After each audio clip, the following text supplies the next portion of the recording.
I would like to draw the attention of the House towards the Union government's decision to grant a license for tungsten mining in Hindustan Zinc Limited, Madurai districts, Tamil Nadu. The issue has several significant environmental, cultural, social, and federal implications, necessitating immediate intervention to protect the region and its people. The Tamil Nadu government yesterday has consistently opposed the project, citing the union government's failure to consult state authorities before granting the mining license. The resolution passed in Tamil Nadu Legislative Assembly on December 9 calls for the revocation of the license and emphasizes the need for state consent in the resource management. The Chief Minister of Tamil Nadu has also written to the union government requesting that this has to be stopped as soon as possible because there are protests in the area and it's a very important biodiversity protected place, and also it means a lot to us culturally because there are Jain monuments there, and one of the first Tamil inscriptions are in that area. Everything gets affected, and many countries have actually stopped this because the farmers have been affected. And the leakages from this mining sites have affected the agricultural production also. So it's very critical that we stop this, and DMK has consistently opposed this mining bill. Thank you. The same day for yesterday, Tamil Nadu Assembly has made a resolution. Unanimously, all the parties have joined together. They have resolved it.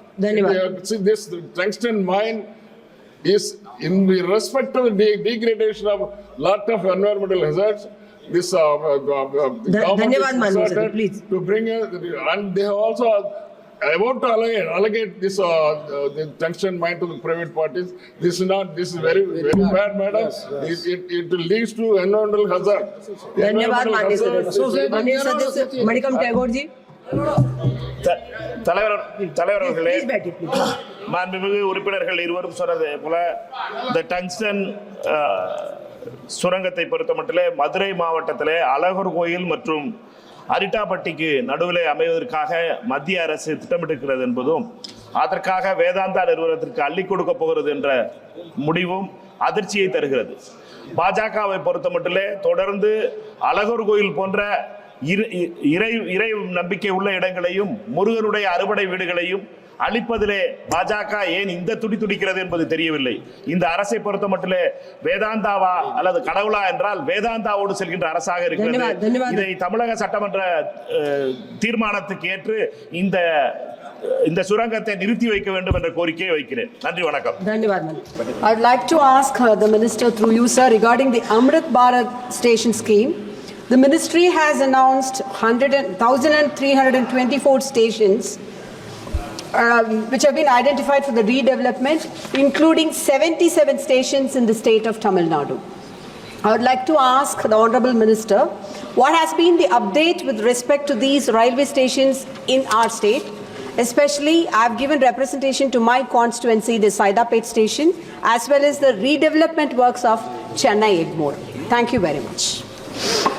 Honorable Speaker, sir, this supplementary is actually not related to the main question, but still I would like to point out that Honorable Prime Minister has really focused on transformation of Indian Railways, and part of that, one of the major programs that we have taken up is redevelopment of 1,300 railway stations. And at this point of time, Honorable Speaker, sir, this is the world's largest railway station redevelopment program, and nowhere in the world has anybody taken up the redevelopment of such a large number of stations in a network which is continuously operating.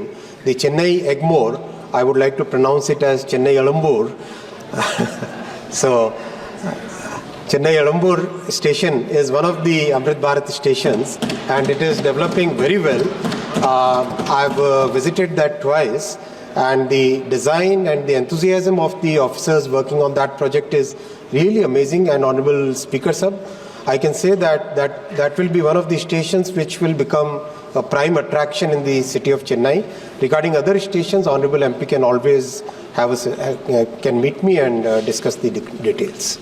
Thank you, sir. I would like ask question through you to our Honorable Prime Minister. Is very well available here. Will the share of power allocation from Kudangulam and Kalpakam project to Tamil Nadu be increased, given the risk the state takes and the power need it has? My second question is, sir, the answer says 12 projects under the construction, but the list is only containing 11. Thank you. माननीय मंत्री जी. Speaker sir, I appreciate the concern of the honourable member for the projects falling in the state of Tamil Nadu. I would just like to tell her that this issue of the power share has been deliberated upon very extensively, not only within the Department of Atomic Energy, but more so with the Department of Power, the Ministry of Power, Renewable Energy. And the earlier formula, which was known as Gadgil formula, made only about 15 to 20% of the electricity available for the home state where it was being generated. In fact, that was revised, and as of today, 50% of the electricity is available to the home state, 35% to the neighboring states in the region, and 15% is unallocated, which goes to the grid. And that has been by and large accepted as a consensus formula for all these states and the union territories of the country. And considering the concept of one nation and whole of government, I think that's in the true federal spirit as well. Now, as far as the second part is concerned, it is just that one of the projects has been on hold in Rawalpeta, so that's why maybe the numerical difference that she is pointing out is there. But overall, she would be glad to know that Kundakalam is one project which had been envisaged somewhere around 1990. It was repeatedly... Honorable Mani Sadesh, please. It was repeatedly visited, revisited, but it was only after 2014, when Prime Minister Modi ji took over, that it has been made functional. And now we have 4 units of Kundakalam made functional, so also Kalpakam. And the unique features of all these power generation capacities is that over the last 10 years, because I'm not speaking on my behalf, I'm speaking through the figures and through the statistics. In 2014, when this government came, the total power generation capacity of India was 4,780 megawatts, which has almost doubled now. In 2024, it is 8,180. So what was the capacity developed in the last 60 years is equal to the capacity developed in the last 10 years. Not only so, if we proceed by the same pace, our future projections reflect that by 2031-32, this generation capacity would increase 3 times from today, equal to 22,480 megawatt, and therefore this has been possible because we had the talent, we had the equipment, we had the capacity. But what was lacking perhaps was the enabling milieu, which is provided by the political leadership, and that happened after 2014. There was a number of decisions taken, like bulk approval of 10 reactors, like extra allocations, like decision to have joint ventures with PSU, and also involvement of the private sector in a very limited manner, of course.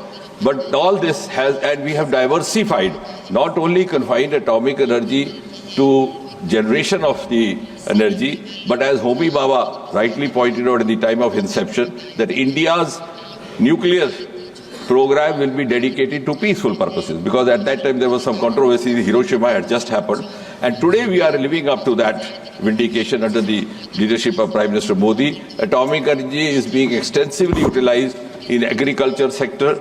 Even for mutagenesis, we have produced 70 mutagenic crops with the intervention from atomic energy. We have fortified foods. In health sector, we are among the first in the world to have come up with a new set of series of isotopes which are being used in the treatment of cancer. And similarly, in the defense sector, through the atomic energy processes, we have come out with cost-effective, lightweight, bulletproof jackets. These are just a few examples, otherwise it will go on for the whole day. Honorable Member Supplementary. Sir, my second question is, the answer says 12 project under the construction, but listed only 11 project.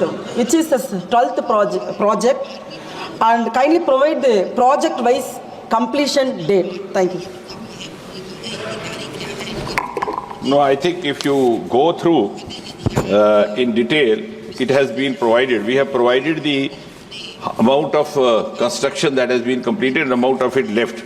The exact date lines don't happen because sometimes in the process of the construction of the project, some of the imponderables come in. Sometimes we are expanding, there are land acquisition issues, sometimes there are forest clearance issues, sometimes the equipment is to be procured from another country. So it's not easy to give up an exact date, but we have 9 under construction projects, and with a total of 40, we have some of them are in the pre-project stage. Pre-project stage means that the construction has not per se started, but it is in the process of clearances being obtained, the procedural works being accomplished. So that is how we have categorized it into 2 parts in the answer.